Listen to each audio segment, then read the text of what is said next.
Hello అండి, నమస్తే. Welcome to my channel. ఈ వీడియోలో హనుమద్వ్రతం రోజున ఆంజనేయ స్వామి వారికి పూజ ఎలా చేయాలి, ఎప్పుడు చేయాలి, ఎవరు చేయాలి, ఆడవారు చేయాలా, మగవారు చేయాలా, స్వామివారికి ఆకు పూజ ఎలా చేయాలి, ముఖ్యంగా స్వామివారికి ఎంతో ఇష్టమైన నైవేద్యాలు ఏమిటి, ఈరోజు స్వామివారిని పూజించడం వలన కలిగే ఫలితాలు ఏమిటి అనే విషయాలన్నీ కూడా ఈరోజు వీడియోలో షేర్ చేస్తానండి. జై హనుమాన్ అని అనగానే మనకి ఎంతో శక్తి వస్తుందండి. భూత ప్రేత పిశాచాలన్నీ కూడా పారిపోతాయండి. మనం ఏ పని మీద వెళ్తున్నామో ఆ కార్యం జయం అవ్వాలంటే తప్పకుండా ఆ స్వామివారికి పూజ చేసినటువంటి సింధూరాన్ని పెట్టుకొని వెళితే తప్పకుండా ఆ పనిలో విజయం సాధిస్తాము. అలాంటిది ఈ హనుమద్వ్రతం రోజున ఎవరైతే ఆ స్వామివారికి ఎంతో ఇష్టమైన సింధూరాన్ని సమర్పించి తమలపాకులు సమర్పించి ఎవరైతే ఆ స్వామివారిని భక్తి శ్రద్ధలతో పూజిస్తారో వారికి సమస్యలన్నీ తొలగి సంపదలు కలుగుతాయండి. ముఖ్యంగా ఆ స్వామివారిని పూజించడం వలన మనకున్న నెగిటివ్ ఎనర్జీ, మన ఇంట్లో ఏమైనా దుష్ట శక్తులు అవి ఉంటే అన్నీ కూడా బయటికి వెళ్ళిపోతాయండి. ముఖ్యంగా నరదిష్ట అనేది తొలగిపోతుందండి. అలాగే శత్రు సమస్యలున్నా, సంతాన సమస్యలున్నా అన్నీ కూడా తొలగుతాయండి. ముఖ్యంగా స్వామివారిని పూజించడం వలన ధైర్యం వస్తుంది. మనం చేసే పనులన్నీ కూడా కార్యసిద్ధి కలుగుతాయండి. అలాగే శని బాధలు కూడా తొలగుతాయి. ఆ స్వామివారిని తలుచుకుంటేనే ఆ హనుమంతుడు మనం వెన్నంటే ఉండి మనకి కొండంత ధైర్యాన్ని ఇస్తాడండి. అందుకని ఈ హనుమద్వ్రతం రోజున తప్పకుండా ప్రతి ఒక్కరు కూడా ఆ స్వామివారికి పూజ చేసుకొని ఆ స్వామివారి ఆశీర్వాదం పొందండి. అయితే ఈ హనుమద్వ్రతం అనేది మనకి ప్రతి సంవత్సరం కూడా మార్గశిర మాసంలో శుక్లపక్షంలో వచ్చే త్రయోదశి తిథి రోజున వస్తుందండి. ఈ 2024 సంవత్సరంలో ఈ హనుమద్వ్రతం అనేది డిసెంబర్ 13వ తేదీన శుక్రవారం త్రయోదశి తిథి రోజున వస్తుందండి. అంటే మనకి రేపే రాబోతుంది. ఇంకా త్రయోదశి తిథి డిసెంబర్ 12వ తేదీన రాత్రి 8:27 ప్రారంభమై డిసెంబర్ 13వ తేదీన సాయంత్రం 6:17 వరకు ఉంటుందండి. ఈరోజే ఆంజనేయ స్వామి వారు మొట్టమొదటిసారిగా లంకలో ఉన్నటువంటి సీతమ్మ వారిని దర్శించుకున్నారు. అంటే మొట్టమొదటిసారి సీతమ్మ వారిని చూసిన రోజు ఈ రోజేనండి. అందుకని ఈ రోజున హనుమద్వ్రతాన్ని జరుపుకుంటారు. అయితే ఈ పూజ ఏ సమయంలో చేయాలి, ఎక్కడ చేయాలి అనే విషయాలన్నీ కూడా చాలా క్లియర్గా చెప్తానండి. అన్నీ కూడా మీకు అర్థమయ్యే విధంగా సింపుల్ పద్ధతిలో చెప్తాను.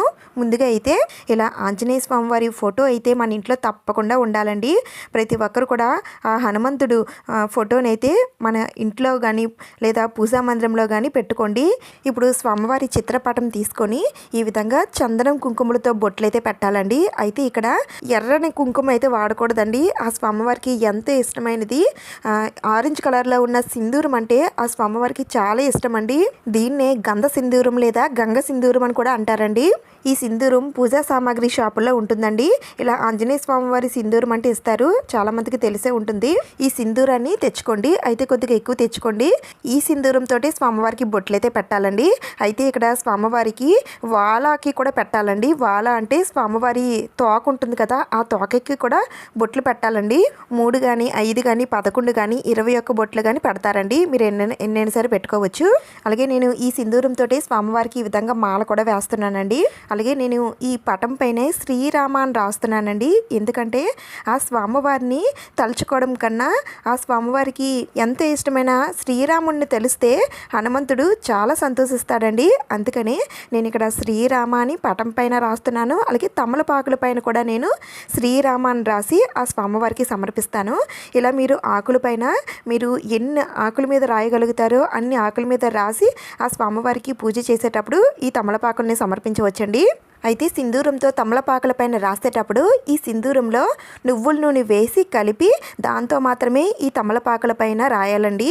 అలా అయితేనే ఆ స్వామివారు చాలా ఇష్టపడతారు. ఆ తర్వాత స్వామివారికి సింధూరం అక్షంతలతో పూజ చేస్తే చాలా చాలా మంచిదండి. అందుకనే కొద్దిగా బియ్యంలో కొద్దిగా సింధూరం వేసి ఆవు నెయ్యి కానీ లేదంటే మీరు పూజకు ఉపయోగించే ఆయిల్ కానీ కొద్దిగా వేసి కలుపుకుంటే మనకి సింధూరం అక్షంతలు అనేవి తయారవుతాయి. సింధూరం వత్తులు కూడా మీరు తయారు చేసుకోవచ్చండి. అంటే ఆరెంజ్ కలర్లో ఉన్న వత్తుల్ని కూడా స్వామివారి పూజలో ఉపయోగిస్తాము. అయితే అవి నా దగ్గర అయితే ఉన్నాయండి. ఒకవేళ లేకపోయినట్లయితే కొద్దిగా సింధూరంలో ఆయిల్ కలిపి ఆ పేస్ట్ని మీ దగ్గరున్న తెలుపు వత్తులకి పట్టిస్తే ఆరెంజ్ కలర్ వత్తులు అయితే తయారవుతాయండి. దీంతో మీరు దీపారాధన అయితే చేయొచ్చు. ఈ విధంగా నేను అన్నీ కూడా సిద్ధం చేసుకున్నానండి. ఇప్పుడు పూజ ఎక్కడ చేయాలో చూద్దాం. ఈ హనుమద్ వ్రతం అనేది స్వామివారు ఎక్కువగా పంపానది తీరాన విహరిస్తూ ఉంటారని అంటారండి. అందుకని పంపానది తీరాన ఈ హనుమద్ వ్రతాన్ని జరుపుకుంటారండి. అయితే మనకి ఆ అవకాశం లేదు కాబట్టి హనుమంతుడు ఎక్కువగా అరటి తోటల్లో విహరిస్తూ ఉంటారండి. అందుకనే ఈ హనుమద్ వ్రతం రోజున ఆ స్వామివారిని అరటి చెట్ల కింద పూజ చేస్తే చాలా చాలా మంచిదండి. మీ పెరట్లో గనక అరటి చెట్లు ఉన్నట్లయితే ఆ అరటి చెట్టు కింద స్వామివారి ఫోటో పెట్టి పూజనైతే చేసుకోండి. మాకు అరటి చెట్లు అవి లేవండి అనుకునేవారు అరటి చెట్లు తెచ్చుకొని మీరు పూజా మందిరంలో పెట్టుకొని స్వామివారిని ఆ చెట్ల కింద పెట్టుకొని పూజ చేయొచ్చండి. లేదంటే అరటి ఆకులైనా సరే తెచ్చుకొని స్వామివారి దగ్గర పెట్టి పూజనైతే చేసుకోవచ్చు. నేనైతే ఈ విధంగా స్వామివారికి పూజ చేయడం కోసం నా దగ్గర ఉన్నటువంటి అరటి చెట్లన్నీ కూడా ఈ విధంగా అరేంజ్ చేసుకున్నానండి. పూజా మందిరంలోనే ఇవన్నీ కూడా పెట్టుకొని మనం పూజనైతే చేసుకోవచ్చు. అయితే ఆ స్వామివారికి బాగా ఇష్టమైనది ఆరెంజ్ కలర్ కాబట్టి ఆరెంజ్ కలర్ క్లాత్ కానీ లేదంటే ఎరుపు కలర్ క్లాత్ కానీ వేసి ఆ స్వామివారిని అయితే పెట్టుకోవాలండి. అయితే దానికన్నా ముందుగా ఆ స్వామివారికి ఎంతో ఇష్టమైన తమలపాకులు ఈ విధంగా పరిచి దానిపైన బియ్యం వేసి కొద్దిగా చందనం అలాగే స్వామివారికి ఇష్టమైన గంధ సింధూరం వేసి ఆ స్వామివారి ఫోటోని అయితే పెట్టాలి. ఇప్పుడు ఆ స్వామివారికి ఎంతో ఇష్టమైనది తమలపాకుల మాలండి. మీరు తమలపాకుల మాల కానీ లేదంటే ఆ స్వామివారికి ఇష్టమైన ఎర్రటి పువ్వులతో మాల కానీ లేదా వడమాల కానీ అప్పాల మాల కానీ ఇలా ఏదైనా సరే ఆ స్వామివారికి సమర్పిస్తే చాలా చాలా మంచిదండి. ఈ మాలలన్నీ కూడా మన ఛానల్లో ఆల్రెడీ నేను వీడియోస్ చేసి పెట్టానండి. మీకు కావాలి అనుకుంటే ఒక్కసారి ఆ వీడియోస్ చూడండి. అలాగే ఆ స్వామివారికి ఎర్రటి పువ్వులు అంటే చాలా ఇష్టమండి. అందుకని ఆ స్వామివారిని ఎర్రటి పువ్వులతో అందంగా అలంకరించండి. ఇంకా మీ దగ్గర ఉన్నటువంటి దీపపు కుందులు ఏవైనా సరే పూజలో పెట్టుకోండి. ఆ తర్వాత నా దగ్గర స్వామివారి చిన్న విగ్రహం అయితే ఉందండి. ఆంజనేయ స్వామివారి చిన్న విగ్రహాలు అవి మన ఇంట్లో ఉంటే అభిషేకం అది చేసుకుంటే చాలా మంచిదండి. నా దగ్గర ఇలా చిన్న ఆంజనేయ స్వామి విగ్రహం అయితే ఉంది. నేను దీన్ని పూజలో పెట్టుకుంటున్నాను. అలాగే స్వామివారి గద కూడా నా దగ్గర ఉందండి. అది కూడా నేను పూజలో పెట్టుకుంటున్నాను. ఇంకా తర్వాత ఇది వచ్చేసి ఆంజనేయ స్వామి వారి క్లాత్ అండి. మనం బళ్ళుకి అవి కట్టుకుంటాం కదా, ఇలా పూజలో పెట్టిన తర్వాత మనం బండికి అది కడితే చాలా మంచిదండి. అందుకని నేను ఇలా ఒక కొత్త క్లాత్ ఒకటి తెచ్చుకొని పూజలో పెట్టుకుంటున్నాను. అయితే ఇవన్నీ తప్పనిసరిగా పెట్టాలనంటే మీ దగ్గర ఉంటే పెట్టుకోండి, లేకపోయినా ఏమీ పర్వాలేదండి. ఆ స్వామివారి ఫోటో ఒక్కటి ఉన్నా చాలు ఆ స్వామివారికి ఎంతో తృప్తిగా పూజ అనేది చేసుకోవచ్చు. అయితే ఈరోజు ముఖ్యంగా 5 దీపాలు అయితే పెట్టుకోవాలండి. అవి మీరు 5 ప్రమిదలతో అయినా సరే దీపాలు పెట్టుకోవచ్చు, లేదంటే ఒకే ప్రమిదలో 5 ఒత్తులు వేసి పెట్టుకోవచ్చు. ఎందుకంటే ఆ స్వామివారికి 5 సంఖ్య అంటే చాలా ఇష్టం. అందుకనే మనం ఏది సమర్పించినా సరే 5 వచ్చేటట్టుగా సమర్పిస్తే ఆ స్వామివారు చాలా సంతోషిస్తారు. అయితే ఈ 5 ఒత్తుల దీపం ఎలా పెట్టాలనేది చూపిస్తున్నాను చూడండి. ఇక్కడైతే నేను ఇలా తమలపాకులు అయితే ఈ విధంగా పెట్టుకున్నాను.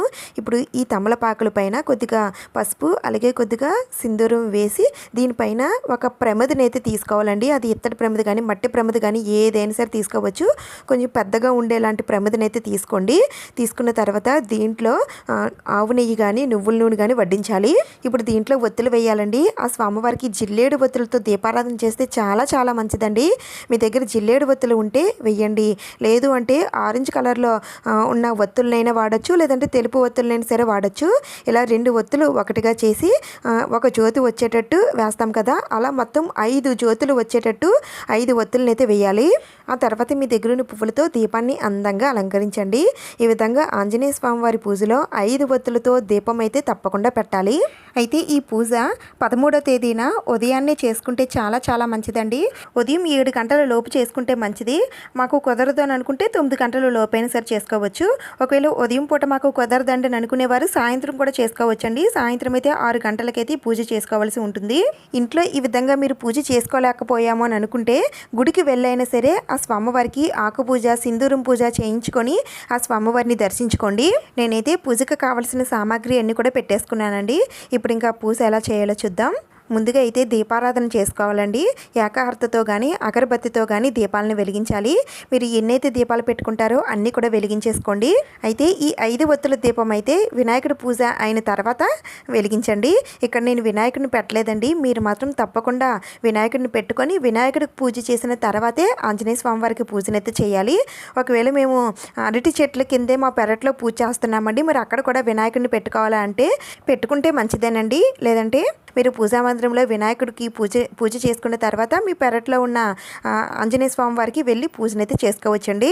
వినాయకుడి పూజ పూర్తయిన తర్వాత ఈ 5 ఒత్తుల దీపాన్ని అయితే వెలిగించండి. ఇలా వెలిగించిన దీపం దగ్గర కొద్దిగా పసుపు, అలాగే సింధూరం, అక్షింతలు, పువ్వులు అన్నీ వేసి ముందుగా ఆ దీపలక్ష్మికి దండం పెట్టుకోండి.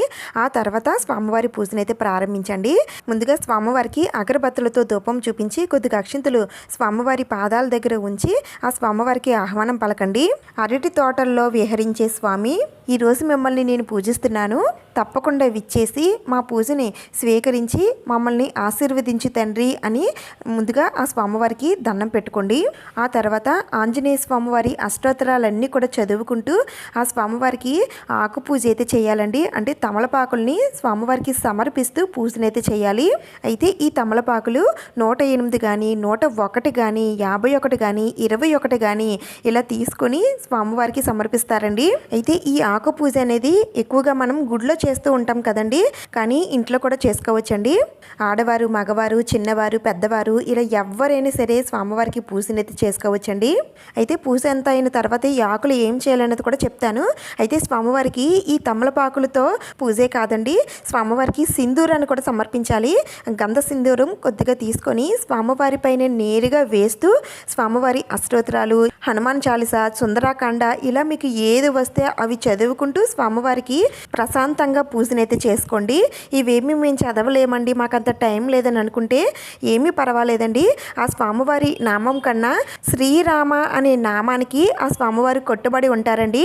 శ్రీరామ నామజపం ఎక్కడైతే జరుగుతుందో ఆ ప్రదేశంలో ఆంజనేయ స్వామి వారు ఉంటారని అంటారు. అందుకని మీరు శ్రీరామ శ్రీరామ, జయరామ జయ జయరామ ఇలా అనుకుంటూ మీరు పూజనైతే చేసుకోవచ్చు. అయితే స్వామివారికి పూజ చేసేటప్పుడు తమలపాకులు, అలాగే సింధూరం, ఇంకా స్వామివారికి తులసి దళాలను కూడా సమర్పిస్తూ పూజ చేయవచ్చండి. అలాగే సింధూరం కలిపినటువంటి అక్షంతలతో ఇంకా ఎర్రటి పువ్వులతో కూడా స్వామివారిని పూజించాలి. మీ దగ్గర ఏ ఉంటే వాటితో స్వామివారిని పూజించండి. నేను స్వామివారి దగ్గర నిమ్మకాయలు కూడా పెట్టానండి. 1 కానీ 2 కానీ 3 కానీ ఇలా ఎన్నైనా సరే పెట్టుకోవచ్చు. ఇలా పూజ చేసినటువంటి నిమ్మకాయలకి చాలా శక్తి ఉంటుందండి. పైగా ఆంజనేయ స్వామివారి దగ్గర పెట్టిన నిమ్మకాయలు మరింత శక్తివంతం అవుతాయి. పూజ అంతా అయిన తర్వాత ఈ నిమ్మకాయలని ఏం చేయాలనేది కూడా చెప్తానండి. ఈ పూజ చేసేటప్పుడు పాటించవలసిన నియమాలు ఏమిటంటే, ఈ పూజ మీరు ఉపవాసంతో చేయొచ్చండి, ఉపవాసం లేకపోయినా సరే చేయొచ్చు. కానీ ఉపవాసం ఉదయం నుండి సాయంత్రం వరకు ఉంటే మంచిది. ఈరోజు తప్పనిసరిగా బ్రహ్మచర్యం పాటించాలండి. నాన్ వెజ్ లాంటిది ఏమీ కూడా తినకూడదు. అయితే మనం ఇక్కడ వ్రతం లాగా కాకుండా పూజలాగా చేస్తున్నాం కాబట్టి అందుకని పూజ ఎవరైనా సరే చేసుకోవచ్చు. ఇంతవరకు మేము ఈ హనుమద్ వ్రతం చేసుకోలేదండి, కొత్తగా చేసుకోవచ్చా అంటే చేసుకోవచ్చండి. అయితే ఈ హనుమద్ వ్రతం అనేది మనకి శుక్రవారం వచ్చింది కాబట్టి శుక్రవారం ఉదయం సాయంత్రం వేళల్లో కూడా మీరు దీపారాధన చేసుకుని స్వామివారికి పూజ చేసుకోండి. అయితే స్వామివారిని ఈ రోజునైతే కదపకండి. నెక్స్ట్ డే శనివారం ఆ స్వామివారికి ఎంతో ఇష్టమైన రోజు ఈ రోజు కూడా, అంటే శనివారం రోజు కూడా ఉదయాన్నే దీపారాధన చేసుకుని పూజ చేసుకున్న తర్వాత అప్పుడు మీరు పీఠం వేసుకున్నట్లయితే పీఠాన్ని కదపండి. అదే అరటి చెట్టు దగ్గర చేసుకున్న వారు కూడా శనివారమే స్వామివారిని తీసి మీ పూజా మందిరంలో పెట్టుకోండి. అదే మీరు పూజా మందిరంలో చేసుకున్నట్లయితే ఇవేమీ వర్తించవు. ఈ విధంగా పూజ చేసుకున్న తర్వాత స్వామివారికి అగరబత్తులతో ధూపం ఇచ్చి నైవేద్యం నివేదన చేయాలండి. ఆ స్వామివారికి అప్పాలు అంటే చాలా ఇష్టమండి. దీంతో పాటుగా స్వామివారికి అరటిపళ్ళు అన్న కూడా చాలా ఇష్టం. అయితే మీరు ఏది పెట్టినా సరే 5 సంఖ్యలో పెడితే మంచిదండి. అంటే అరటిపళ్ళు పెట్టినట్లయితే 5 అరటిపళ్ళు అయితే పెట్టాలి. అప్పాలు అయితే 5 కానీ 9 కానీ పెట్టండి. వీటితో పాటుగా మీకు లభించినటువంటి పళ్ళు ఏవైనా సరే స్వామివారికి నివేదన చేయవచ్చు. వీటితో పాటుగా ఈరోజు కొబ్బరికాయను కూడా నివేదన చేయండి. ఆ తర్వాత స్వామివారికి తాంబూలాన్ని సమర్పించి ధూపం చూపించి కర్పూర నీరాజనం సమర్పించాలండి. అయితే ఈ రోజున స్వామివారికి పంచహారతతో నీరాజనం సమర్పిస్తే చాలా చాలా మంచిదండి. లేదంటే కర్పూర నీరాజనమైనా సరే సమర్పించవచ్చు. ఆ తర్వాత కొద్దిగా అక్షింతలు తీసుకొని 5 సార్లు ప్రదక్షిణలు చేసి ఆ స్వామివారి పాదాల దగ్గర అక్షింతలు వేసి ఆ స్వామివారికి మోకాళ్ళ పైన దండం పెట్టుకోండి. మీకున్న సమస్య ఏదైనా సరే ఆ స్వామివారికి చెప్పుకోండి. తప్పకుండా ఆ స్వామివారు పరిష్కారం అనేది చూపిస్తారు. నిజంగా స్వామివారిని తలుచుకోగానే మనం ఎంతటి కష్టంలో ఉన్నా, మనకి ఎలాంటి గండాలు ఎదురైనా వాటన్నిటిని కూడా తెప్పిస్తారండి. మన కంటికి కనిపించలేని ఎన్నో దుష్ట శక్తులు బారి నుండి ఒక వలయంగా ఆ స్వామివారు మనల్ని కాపాడుతారండి. అందుకనే తప్పకుండా స్వామివారికి ఈ విధంగా పూజనైతే చేసుకోండి.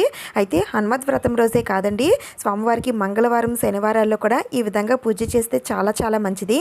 ఇంకా పూజ చేసినటువంటి తమలపాకుల్ని ఏం చేయాలంటే, ఇంట్లో ఉన్న వారందరూ కూడా ఒక్క తమలపాకునైనా సరే ప్రసాదంగా తీసుకోండి. ఇంకా మిగిలిన తమలపాకులు తోరణంలా కట్టి మీ ద్వారబంధానికి కట్టండి, అలాగే పూజా మందిరానికి కూడా కట్టండి. ఇంకా మీకు వ్యాపార స్థలాలు అవి ఉంటే అక్కడ కూడా కట్టండి. ఇంకా మిగిలిన తమలపాకుల్ని పారే నీటిలో కానీ లేదంటే ఎవరు తొక్కని ప్లేస్లో కానీ వేయాలండి.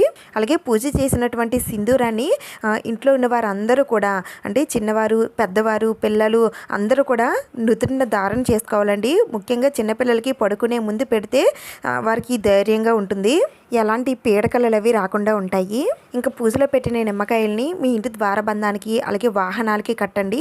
ఇంకా చిన్నపిల్లలు పడుకునే చోట కూడా ఈ నిమ్మకాయల్ని పెడితే చాలా చాలా మంచిది, ఎలాంటి దుష్ట శక్తులు అవి రాకుండా ఉంటాయి. ఇంకా స్వామివారికి పెట్టిన నైవేద్యాలన్నీ కూడా ఇంట్లో ఉన్న వారందరూ కూడా తినచ్చండి. ఈ విధంగా హనుమత్ వ్రతం రోజున ఆంజనేయ స్వామివారికి పూజనైతే చేసుకోవాలండి. ఈ వీడియోలో ఏమైనా డౌట్స్ ఉంటే నేను కామెంట్స్లో అడగండి, నేను తప్పకుండా రిప్లై ఇస్తాను. ఈ వీడియో మీకు ఉపయోగపడింది, నచ్చిందని అనిపిస్తే ప్లీజ్ తప్పకుండా లైక్ చేయండి, షేర్ చేయండి, సబ్స్క్రైబ్ చేసుకోండి. ఇంకొక మంచి వీడియోతో మళ్ళీ కలుద్దాం. Thank you for watching.